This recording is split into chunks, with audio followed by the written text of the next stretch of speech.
tout savoir sur la prise de masse, c'est parti. La prise de masse en musculation consiste à prendre de la masse musculaire. Tu peux aller chercher un maximum de muscles pour un minimum de gras ou faire une prise de masse un peu plus agressive en stockant un peu plus de gras. En fait, tout ça, ça va se jouer sur la nutrition. D'ailleurs, c'est le premier point. Nutrition. À quel point la nutrition va être importante en prise de masse? 2 points. Le premier, ça va être le surplus calorique. Le but, ça va être d'être au-dessus de l'apport calorique que l'on a besoin pour se maintenir. L'apport calorique de maintien, c'est le nombre de calories qu'il faut prendre par jour pour maintenir son poids sans perte de muscle ni de gras. Pour commencer, il faut trouver son besoin calorique de maintien. Pour ça, je te recommande d'utiliser une IA, ça peut être ChatGPT ou une autre. Tu peux tout simplement lui demander les informations qu'il lui faut pour qu'il te trouve ton besoin calorique moyen de maintien. Il va te demander le poids, l'âge et il va te sortir un nombre. Ce nombre ne va pas être vraiment précis, ça va être à toi de trouver le nombre exact et je vais te dire comment faire.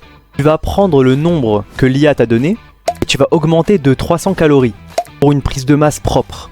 Au préalable, je te conseille de te peser le matin à jeun après avoir été aux toilettes au mieux pour connaître ton poids de façon précise. Si c'est vraiment compliqué le matin, tu peux aussi te peser dans d'autres conditions, mais fais en sorte qu'à chaque fois que tu te pèseras, soit dans les mêmes circonstances pour ne pas avoir trop de variations. Le truc, ça va être de surveiller grâce à cette façon de peser que tu ne prends pas plus de 400 grammes par semaine.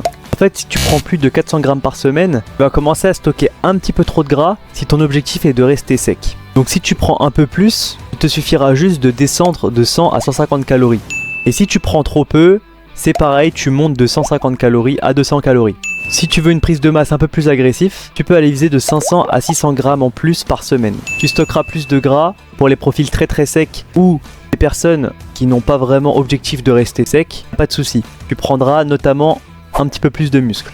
D'ailleurs, ne t'inquiète pas pour tout ce que je vais te dire, il y aura tout dans la description. Le deuxième point en alimentation, ça va être les nutriments. À ne surtout pas sous-estimer. Tout d'abord la base. Dans toutes les calories que tu vas manger, tu vas devoir consommer entre 1,6 à 2 grammes de protéines par kilo de poids de corps. Donc par exemple, si tu fais 70 kg, tu fais 70 x 2, 140, tu auras 140 grammes de protéines à consommer par jour.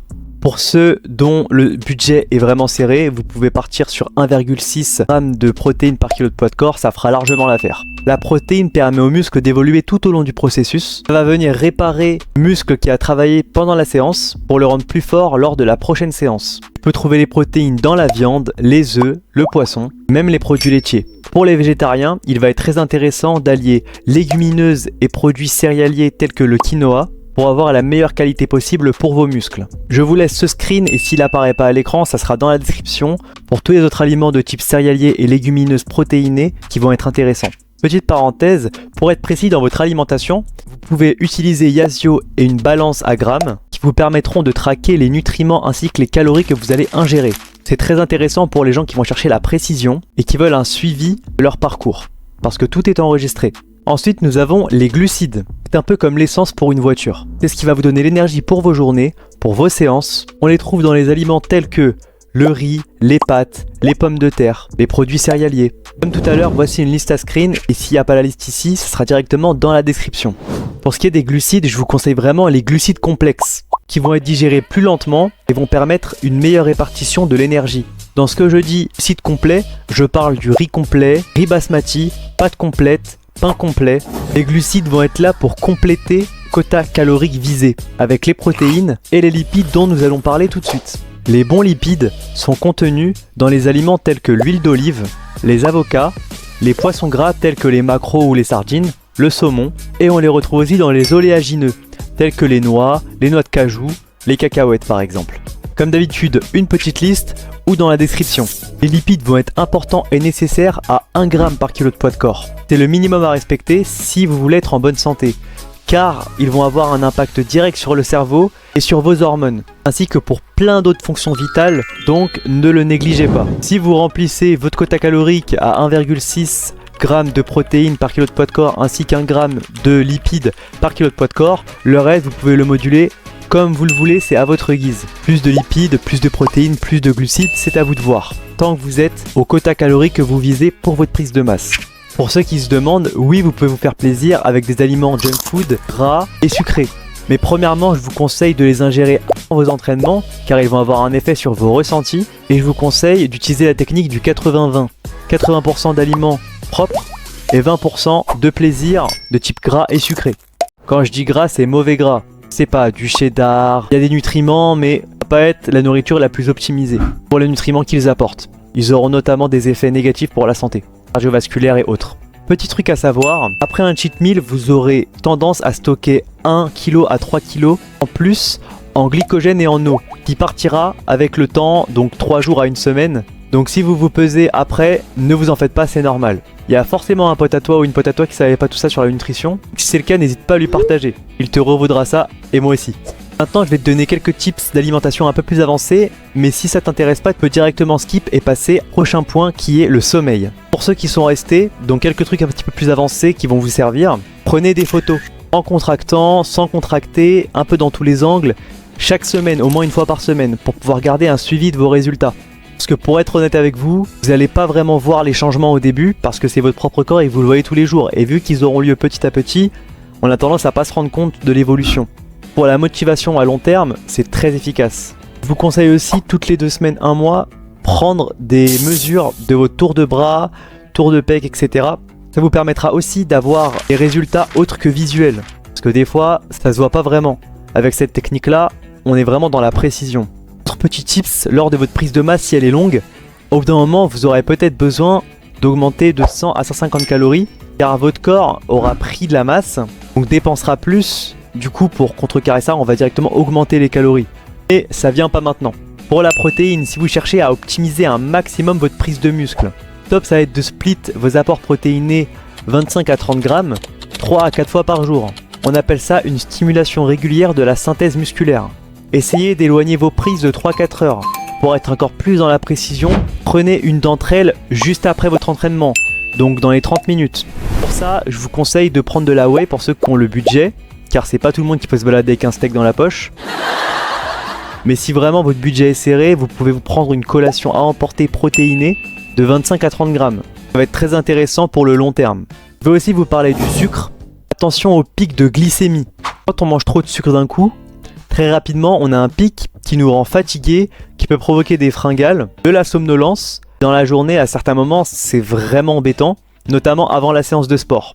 Sur le long terme d'ailleurs, consommer trop de sucre peut créer des addictions, sont très souvent sous-estimées par les gens, et ça a un impact négatif sur la santé, comme vous pouvez vous en douter. De plus, il faut savoir que c'est des calories vides, donc pour ceux qui souhaitent faire une prise de masse propre, prenant un minimum de gras, les calories que vous ingérez avec le sucre auront quasiment aucun nutriment. Donc c'est vraiment, on va dire, des nutriments gâchés, perdus. Quand je vous parle des sucres, je vous parle de tout ce qui est gâteau industriel, chocolat.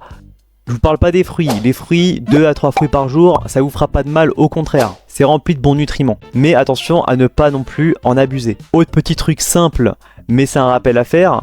Évitez de manger trop lourd avant vos entraînements. Si vous mangez lourd, essayez d'attendre au moins 2 heures avant d'aller vous entraîner. Sinon, les ressentis à la salle vont pas être tip top. Salle ou street workout ou maison. Petite dérive sur les compléments alimentaires. Tout à l'heure, je vous ai parlé de whey. En fait, la whey, c'est une poudre protéinée, pour ceux qui savent pas, qui est complètement naturelle. Ça va être très intéressant pour les gens qui n'ont pas le temps ou qui veulent pas tout le temps se faire des repas. Le plus intéressant, à mon humble avis, ça va être juste après votre séance de sport. Voilà, un peu de poudre, un peu d'eau, vous mélangez, vous ingérez 30 grammes de protéines dans les veines. Vous êtes bien, vous êtes nickel. En complément alimentaire que je vous conseille pour la prise de masse, qui va être intéressante au bout d'un moment, pas au début, ça va être la créatine. La créatine va vous apporter de l'eau intramusculaire qui va vous donner une impression qui va vous faire gonfler en fait tout simplement, mais c'est pas pour cet effet là qu'on va aller le rechercher. Ça va permettre d'améliorer vos performances à la salle, ce qui va être notamment très intéressant si vous voulez progresser plus vite ou si vous stagnez. Je vous le conseille, c'est naturel, ça se prend 5 grammes par jour et le ressenti optimal est après 1 mois, le temps que le corps s'imprègne. Pour ce qui est des vitamines, c'est pas vraiment nécessaire pour moi en prise de masse, à part la vitamine D que je vous conseille de surveiller surtout en période hivernale, qui va vous fatiguer et ça peut ralentir vos résultats sur du long terme, et c'est embêtant, on va pas se mentir. Vous pouvez vérifier ça directement avec une prise de sang. Pour ce qui est des autres vitamines, si vous consommez des légumes 1 à 2 fois par jour, des poissons gras 1 à 2 fois tous les 2 jours, que vous mangez de la viande, ainsi que tous les nutriments que je vous ai évoqués auparavant, glucides, protéines, lipides, aucune carence en vitamines liée à la nourriture. Autre chose, privilégiez les glucides autour de votre entraînement. Ça peut être un petit peu plus optimal, notamment avant la séance, ce qui va vous donner votre énergie, et après la séance, pour une meilleure absorption musculaire. Mais ça reste des détails. Pour les profils qui vont avoir du mal à prendre de la masse, Je peux vous conseiller aussi les gainers qui sont très caloriques et se boivent pour le mieux juste après la séance, mais vous pouvez aussi en boire hors séance ou quand vous vous entraînez pas. C'est des calories rapides et c'est protéiné la plupart du temps. Et d'ailleurs, en parlant des profils qui ont du mal à prendre de la masse, n'oubliez pas, le principal, ça va être d'être au quota calorique visé. Donc si vraiment vous n'y arrivez pas avec des aliments propres, n'hésitez pas à tricher un petit peu avec de la junk food pour aller atteindre ces calories. Pour les gainers que je vous ai parlé, c'est un peu comme de la whey, ça se boit rapidement. Vous pouvez les trouver en boutique fitness ou e-commerce fitness et c'est un vrai plus. Nous passons au deuxième point, le sommeil. À ne surtout pas négliger, je vous conseille en rentrant directement dans le vif du sujet, 7 à 9 heures de sommeil de qualité. Cela va permettre au corps de construire un maximum de muscles, car oui, ça a un impact sur la construction musculaire. Ça permet d'avoir une meilleure régulation des émotions et de l'humeur, plus d'énergie et plus encore. Dormir à moins de 7 heures diminue les effets énoncés juste avant. Et aller dormir bien moins que 7 heures va provoquer des effets négatifs sur la santé. À ne surtout pas faire abstraction, car c'est très souvent négligé par les gens, alors que ça reste une base de la santé. Et en musculation, c'est non négligeable. Ça peut provoquer aussi des blessures dues à la fatigue et à la déconcentration, ainsi qu'à la mauvaise récupération. Je vais vous donner un maximum de tips pour un sommeil réparateur de qualité et de minimum 7 heures. Premièrement, stabilisez votre horloge biologique. Le fait d'aller se coucher et de se réveiller aux mêmes heures tous les jours permettra à votre cerveau de s'habituer à ces heures-là et de vous envoyer des signaux de fatigue avant d'aller dormir. Et vous permettra même de vous réveiller à peu près aux mêmes heures tous les jours. Pour stabiliser cette horloge biologique, comme je vous ai dit, il faut aller se coucher et se réveiller à peu près aux mêmes heures pendant une durée d'1 à 2 semaines, minimum. Deuxième tips, essayez de vous créer une routine apaisante, 1h30 à 2 heures avant d'aller dormir. Dans cette routine, il va être intéressant de faire des activités non stimulantes. Évitez les jeux vidéo agressifs, les musiques un petit peu agressives. Après, ça dépend des profils des personnes, ça leur permet de se détendre. Prenez des douches ou des bains chauds par exemple. Faites-vous à manger, lisez. Personnellement, plein d'études disent que les écrans ne sont pas recommandés. Moi, je m'autorise un petit épisode de quelque chose de calme pour me bercer. Donc à chacun son truc, mais cette routine-là va être vraiment très intéressante et va envoyer aussi un signal à votre cerveau qui comprendra que c'est bientôt l'heure d'aller dormir. Troisième point, évitez les longues siestes. Vous pouvez faire des siestes de 5, 10 à 15 minutes si vraiment vous avez un coup de barre dans la journée et que vous avez besoin d'énergie. Mais évitez de faire plus car ça a un effet néfaste pour l'endormissement le soir. Petit tips que j'utilise quand vraiment je suis fatigué ou que j'ai pas fait une bonne nuit de sommeil, je bois un café, je m'endors pendant 5, 10 à 15 minutes et au réveil je me sens plein d'énergie, reboosté pour une très bonne séance de sport. Pour les personnes qui ont impossibilité de dormir 7 heures minimum, vous pouvez utiliser les techniques de split qui consiste à couper votre nuit en deux ou en faisant une très grosse sieste pendant la journée. Je vous le déconseille si vous avez le choix, mais je vous laisse vous renseigner de votre côté si vous n'avez pas le choix. Ça va être beaucoup mieux comme stratégie que de se contenter de petites nuits de moins de 7 heures. Je veux dire par exemple 5-4 heures, parce que ça a un impact sur votre santé, ne négligez pas ça. Autre point à savoir, le fait de vous entraîner la journée vous permettra de mieux dormir le soir. C'est un cercle vertueux, mais attention à ne pas vous entraîner trop proche du sommeil. Je vous conseille quand même de vous entraîner à 2 heures d'intervalle avant d'aller dormir et encore. Si vous pouvez mettre 3 heures d'intervalle, c'est parfait. Évidemment, même avec tous ces points-là, le point principal qui concerne un maximum de gens, ça va être la discipline. Évitez de scroller sur votre téléphone indéfiniment, vous avez le temps de le faire la journée. Soyez discipliné, laissez votre corps tranquille si vous voyez que le sommeil monte. Permettez-lui de se reposer, ne vous laissez pas déborder par vos mauvaises habitudes. Donc oui, le sommeil est important, en tout cas si je t'ai appris quelque chose, n'hésite pas à liker la vidéo.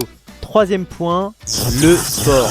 Pour commencer, le but va être de stimuler, on pourrait même dire endommager le muscle, pour permettre à notre corps de le reconstituer avec un petit peu plus de masse à chaque fois, pour le faire grossir. Pour ça, on va passer par des exercices de musculation ou de street workout. En tout cas, des exercices musculaires. Pour les débutants, le plus efficace va être de passer par du full body. C'est une séance où on va aller travailler tous les muscles du corps. Je vous conseille aussi de viser les exercices polyarticulaires. C'est des exercices qui vont recruter plusieurs groupes musculaires en même temps. Ça va être vraiment le plus efficace pour les débutants.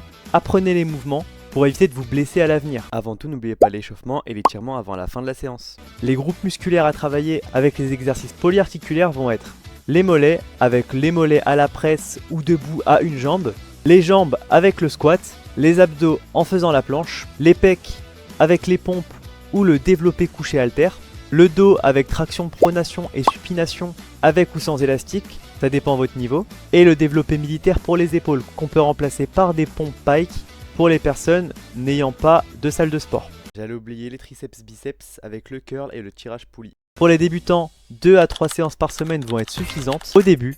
N'oubliez pas, regardez des vidéos pour les mouvements, c'est très important par la suite. Car quand vous allez monter en poids, il va falloir exécuter des bons mouvements pour éviter de se blesser. Pour un début, partir sur 8 à 12 répétitions avec 2 minutes de repos entre chaque exercice et série. Il y a d'autres façons de faire, mais on va pas chercher compliqué. L'une des bases dans la musculation pour évoluer, ça va être la surcharge progressive. Évoluer avec les poids pendant vos exercices. Donc ajouter 1 à 2 kg toutes les semaines par exemple. Si vous n'arrivez pas à monter en poids et faire au moins 8 répétitions, vous augmentez les répétitions. 10, 12. Et là vous passez au poids d'après. Sans oublier de se reposer entre 48 et 72 heures par muscle travaillé. Pour les niveaux un peu plus avancés, ça va vraiment pas être intéressant au début, réduire le temps de repos. Au bout de 2-3 mois, normalement vous aurez bien évolué, vous aurez augmenté les poids, à peu près tous les exercices. Vous pourrez commencer à articuler votre programme d'une autre façon. Vu que vous aurez évolué au niveau des exercices de chaque muscle, on va passer à 2 exercices polyarticulaires par muscle, plutôt qu'un. Par exemple, pour les pecs, développé couché halter, on va aller faire de l'écarté poulie en plus, considéré surtout comme un exercice d'isolation. Je vous en parlerai dans le paragraphe un petit peu plus détaillé, musculation, qui arrive juste après. Mais en gros, 2 exercices polyarticulaires par muscle veut dire que vous aurez plus de temps à la salle ou à la maison ou au street.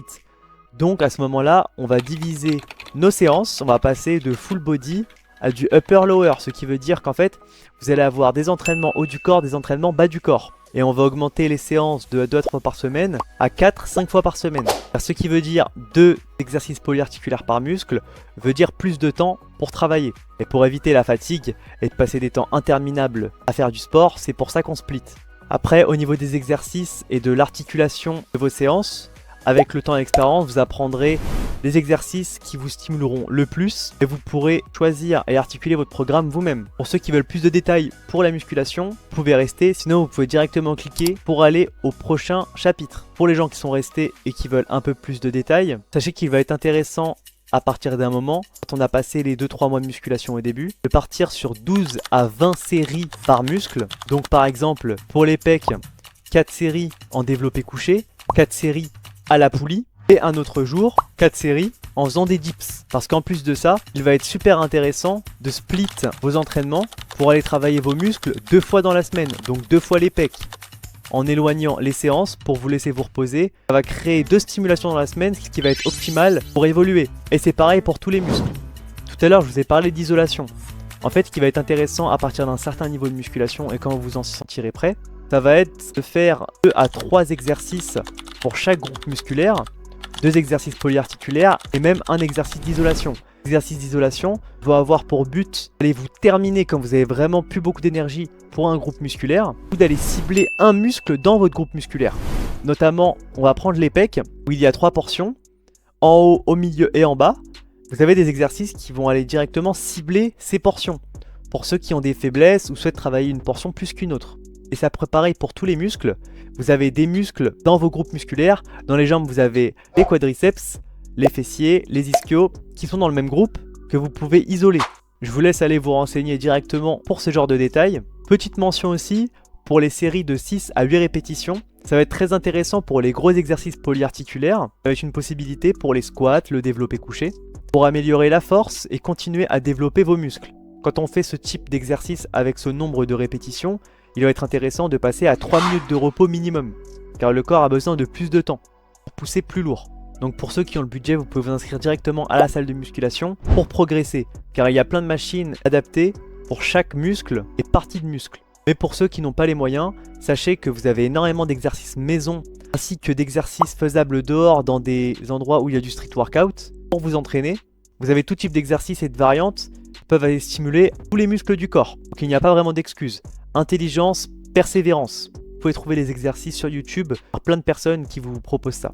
Petit tips aussi, car c'est quelque chose que tout le monde ne sait pas, très cliché. Si vous voulez développer vos abdos avec du volume, mettez-y du poids, c'est comme tous les autres muscles. Vous pouvez par exemple faire du câble crunch ou rajouter un haltère de 10, 20 kg ou un disque plutôt sur votre dos pendant la planche. Mais ça arrive un peu après à un niveau un peu plus avancé. Temps de repos comme les autres muscles, c'est des muscles comme les autres les abdos. Autre chose avant de passer à la prochaine étape, essayez d'éviter les écrans avant et pendant votre séance. Moi personnellement ça me met dans un espèce de brouillard et ça vous empêche de vous concentrer sur le mouvement et sur le ressenti. Donc c'est un petit truc comme ça, mais croyez-moi, à un certain niveau, ou même pour certaines personnes, c'est très important. Donc voilà, on a terminé. Voici un petit résumé de ce que vous devez faire pour progresser en gros. Vous devez être en surplus calorique, manger au minimum 1,6 g par kilo de poids de corps, de protéines, entraîner tous les groupes musculaires proches de l'échec, sans oublier le repos. Et pour terminer, au moins 7 heures de sommeil de qualité. Vous allez vous lancer ou vous êtes déjà lancé, et je vous félicite pour ça. Le plus important dans la musculation pour des résultats, c'est la discipline, c'est tenir dans le temps. Donc assurez-vous d'avoir une routine vivable. Pour tenir sur le long terme, il faut que ça devienne un mode de vie. Certains sont vraiment à l'aise sur du long terme en pesant les aliments, et d'autres seront plus à l'aise à l'œil. Le plus important, c'est de faire quelque chose qui est tenable. De toute façon, il vaut mieux essayer. Vous allez faire des erreurs, vous allez tomber, vous allez arrêter, reprendre. C'est normal. Le plus important, c'est de ne pas abandonner. Reprenez et allez-y. Vous avez des raisons de faire ce que vous faites, sinon vous n'aurez pas commencé. Alors restez concentrés. Maintenant, conclusion. On pourrait aller encore plus loin sur tous les petits trucs à optimiser, mais on ne voit pas vraiment l'utilité, à part pour les personnes ayant atteint 90-95% de leur potentiel musculaire. Petit plus avant de finir cette vidéo, si possible, entourez-vous de personnes vous poussant vers le haut, vous motivant. Essayez aussi de chercher des contenus motivants et captivants sur les réseaux, ce qui modifiera votre algorithme et vous motivera tous les jours automatiquement. Tout ce qui peut vous permettre d'atteindre votre objectif, on prend. N'oubliez pas, le muscle, ça ne se construit pas du jour au lendemain. Il faut au moins 4 à 6 mois pour voir des résultats flagrants. À part si vous mangez et faites une prise de masse un peu plus agressive, dans ce cas là vous allez prendre un peu plus de gras et ça aura un effet un peu plus massif. Merci d'avoir regardé la vidéo jusqu'au bout, j'espère que j'ai pu vous aider. N'hésite pas à t'abonner, ça me motivera à sortir plus de contenu. Pour ceux qui veulent un suivi personnalisé du coaching, n'hésitez pas à me contacter, il y aura tout ce qu'il faut dans la description pour cela. Bisous à tous et bonne prise de masse. Ah, je me suis fait une crampe.